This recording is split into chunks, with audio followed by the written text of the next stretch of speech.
वसीला उर्दू टीवी आपके रूबरू है। खबर की सदाकत और शफाफियत का अलंबरदार चैनल वसीला उर्दू टीवी। खबरें मुलाजा फरमाएं।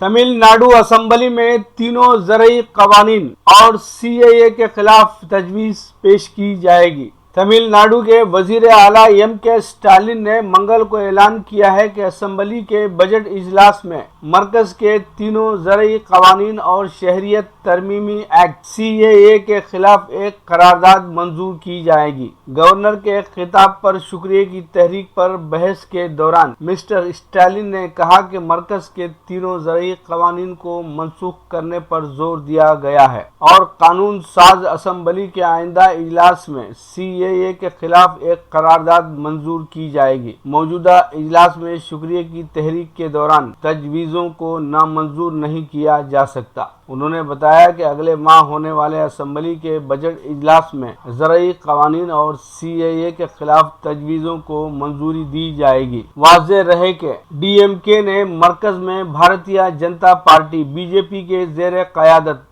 NDA हुकूमत के दोनों कवानीन की शदीद मुखालिफत की थी और ज़रई कवानीन से मुताल्लिक़ किसानों की हिमायत में भी एहतजाज किया था।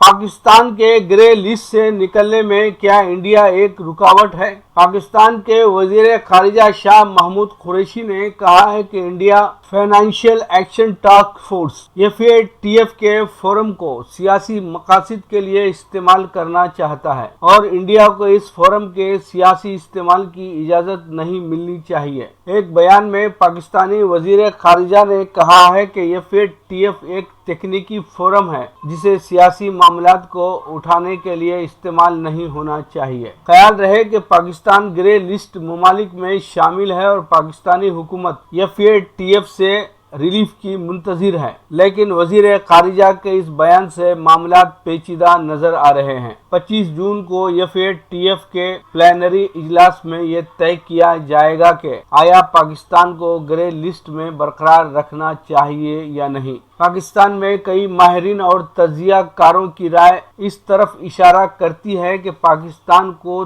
थोड़ी सी सहूलत देकर मजीद ग्रे लिस्ट में ही रखा जाएगा, जैसा कि इससे कबल FATF के इजलासों में होता रहा है। ताहम हतमी ऐलान तो FATF को खुद ही करना है। इस वक्त पाकिस्तान की सूरत हाल का जायजा लेने वाले FATF इजलास से कबल वजीर खारिजा शाह महमूद कुरैशी का इंडिया से मुताल्लिक बयान तवज्जो का मरकज बना हुआ है, जिसमें उन्होंने इंडिया के आलमी सियासी किरदार की तरफ इशारा किया है। इस बारे में इससे पहले भी बयानात सामने आते रहे हैं। अब सवाल यह है कि इंडिया किस हद तक FATF में पाकिस्तान के मुकदमे को मुतासिर कर सकता है और क्या इंडिया को कानूनी तौर पर रोका जा सकता है। बोर्ड ऑफ इन्वेस्टमेंट के साबिक सरबराह हारून शरीफ ने बताया कि इंडिया को कानूनी तौर पर नहीं रोका जा सकता, लेकिन इस वक्त जो माहौल बना हुआ है वो पाकिस्तान के खिलाफ जाता हुआ नजर आ रहा है। उन्होंने दो बातों की निशानदही करते हुए कहा कि FATF जैसे आलमी फोर्म्स तकनीकी होते हैं और उन्हें वैसे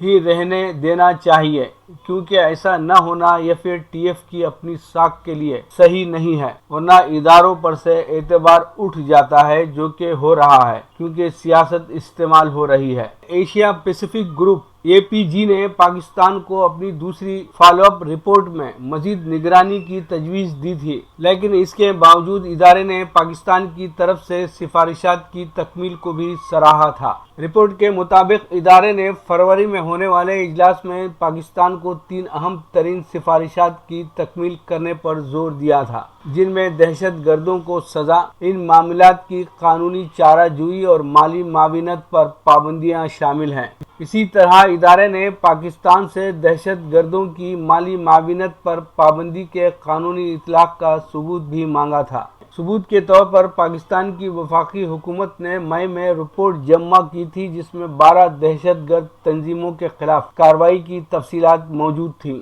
25 جون کو ہونے والا اجلاس پاکستان کے لیے اس لیے خاصا اہم ہے کیونکہ پاکستان کا خیال ہے کہ زیادہ تر سفارشات پر عمل درآمد کے بعد اب پاکستان سے مزید کام کرنے یا ڈو مور کی تلوار ہٹا دینی چاہیے، لیکن اب پاکستان کے وزیر خارجہ انڈیا سے متعلق خدشات کا اظہار کر رہے ہیں کہ کہیں تکنیکی مسائل پر بات کرنے والا ادارہ سیاسی اور سفارتی چپ خلش کا شکار نہ ہو جائے۔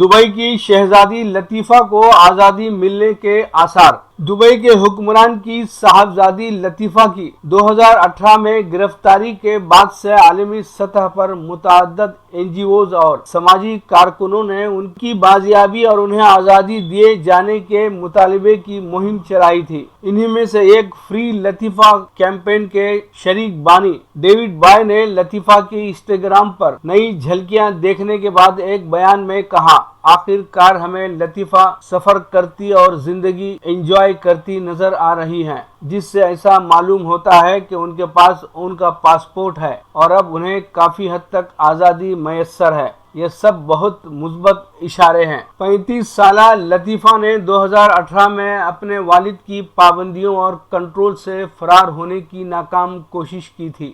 اس کے لیے انہوں نے بحر ہند کے سمندری راستے کا انتخاب کیا تھا اور ایک کشتی میں سوار ہو چکی تھی، تاہم ان کے والد کے کمانڈوز نے انہیں جبری و زبردستی کشتی سے اتار لیا تھا۔ شیخ محمد بن راشد ال مکتوم دبئی کے حکمران ہونے کے ساتھ ساتھ متحدہ عرب امارات کے نائب صدر اور ایک اہم وزیر بھی ہیں اور متعدد بیویوں سے ہونے والے بچوں کی تعداد درجنوں میں ہے۔ شیخ محمد بن راشد ال مکتوم کی یہ بیٹی لطیفہ اپنے معاشرتی اقدار سے نالا اور سماجی روایات کو رد کر کے ایک آزاد زندگی گزارنا چاہتی ہیں۔ یہی وجہ ہے کہ لطیفہ کے بقول انہیں 3 سال نظر بند رکھا گیا، جس کے بعد وہ اپنے معالجین کی مدد سے اسپتال منتقل ہوئی تھی۔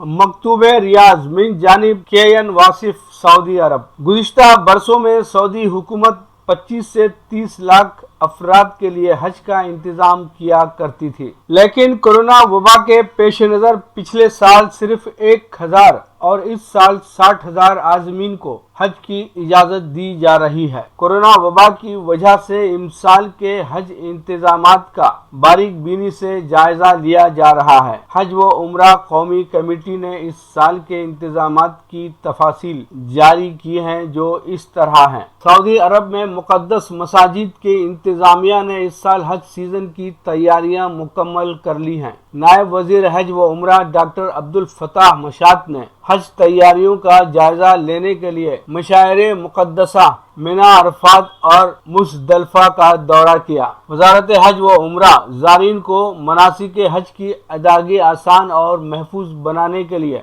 بہترین انتظامات کے لیے کوشاں ہے اور اس حوالے سے پیش آنے والی تمام رکاوٹیں دور کرنے کے لیے اقدامات کر رہی ہیں۔ حج و عمرہ قومی کمیٹی کے رکن ہانی العمیری نے بتایا کہ وزارت نے اس سال منا میں حاجیوں کو ٹھہرانے کے لیے 6 ٹاورز اور 70 کیمپوں کا انتظام کیا ہے۔ منا ٹاورز میں منفرد پیکج کے لیے 4.37 مربع میٹر کا رقبہ مختص کیا گیا ہے، جبکہ اکانومی پیکج میں 4 میٹر کی جگہ دی جائے گی۔ علاوہ ازیں عازمین حج کے طعام کے لیے الگ سے مقام مقرر ہوگا۔ العمیری نے بتایا کہ منا کے خیموں میں اسپیشل پیکج میں ایک فرد کو 5.33 مربع میٹر کی جگہ دی جائے گی۔ اس میں وہ جگہ شامل نہیں ہوگی جو گزشتہ برسوں کے دوران حاجیوں کی خدمات کے لیے مختص کی جاتی رہی ہے۔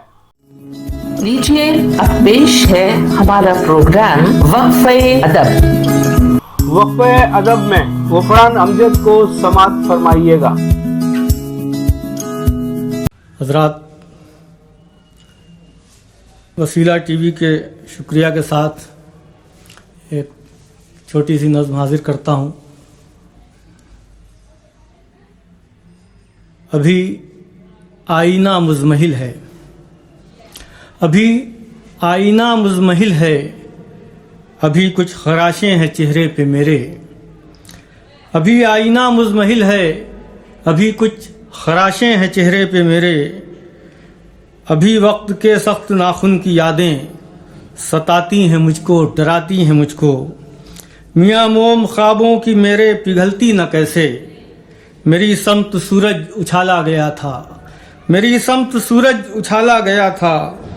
मैं शोलों की दलदल में धंसने लगा था, मैं शोलों की दलदल में धंसने लगा था। मेरे दस्त व पा सब झुलसने लगे थे, बहुत शोर मुझ में उठा था, बहुत शोर मुझ में उठा था। हर एक शय समाअत से खाली मुझे घूरती थी, हर एक शय समाअत से खाली मुझे घूरती थी। नज़र में कोई रास्ता ही नहीं था, नज़र में कोई रास्ता ही नहीं था, किसी से कोई वास्ता ही नहीं था। अचानक किसी ने पुकारा था मुझको, उठो उठो सुबह होने लगी है, सबा बाग में रंग बोने लगी है। हवा के दरीचे महकने लगे हैं, हवा के दरीचे महकने लगे हैं, मनाजिर फ़ज़ा के चमकने लगे हैं। मगर ये सदाकत है अमजद, अभी कुछ खराशें हैं चेहरे पे मेरे, अभी आईना मुज़महिल है, अभी आईना मुज़महिल है।